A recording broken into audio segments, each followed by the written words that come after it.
Shalom jemaat yang dikasihi Tuhan, damai sejahtera Allah penuhi hati kita semua. Buanglah semua hal yang menyesatkan.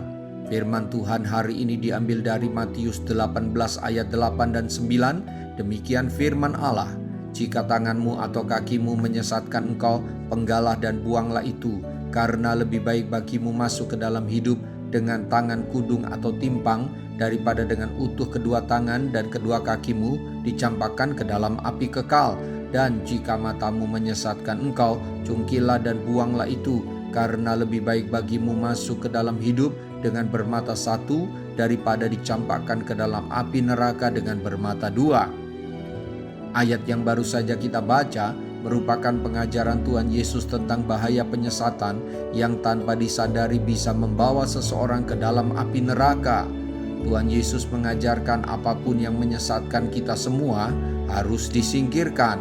Tuhan Yesus menggunakan gaya bahasa yang memberikan pesan penting dengan tujuan menegaskan betapa bahayanya akibat dari penyesatan. Maka mata atau tangan atau kaki atau apapun yang sangat berharga bagi kita, jika hal-hal tersebut terbukti menyesatkan kita, membawa kita ke dalam dosa, maka kita harus rela kehilangan. Tentu ini bukan suatu perintah mencungkil mata, memotong tangan, memenggal kaki secara fisik, tetapi ini pesan yang disampaikan dengan sebuah gaya bahasa penegasan.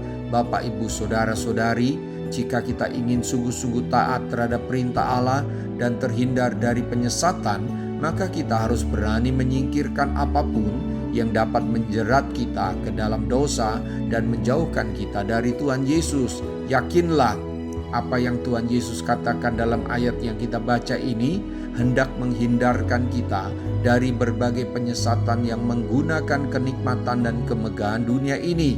Kita harus bisa terlepas dari semua penyesatan itu agar tidak kehilangan keselamatan kita.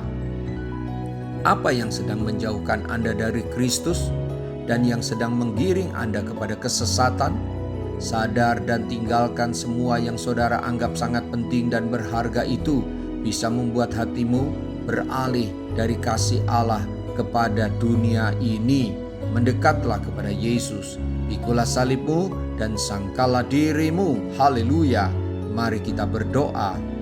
Tuhan Yesus, terima kasih buat teguranmu kepada saya, mengingatkan saya betapa bahayanya penyesatan, sehingga saya harus berani kehilangan semua kenikmatan dan fasilitas hidup yang saya kejar, jika itu menyesatkan saya, menjauhkan saya daripadamu, membuat iman saya tidak bertumbuh. Bantulah saya ya Roh Kudus, agar saya berjalan di jalan yang lurus, yang ujungnya adalah kehidupan, bukan maut. Terpujilah namamu, dalam nama Tuhan Yesus, haleluya, amin. Sampai jumpa besok dengan suara gembala, firman Allah yang hidup. Tuhan Yesus memberkati.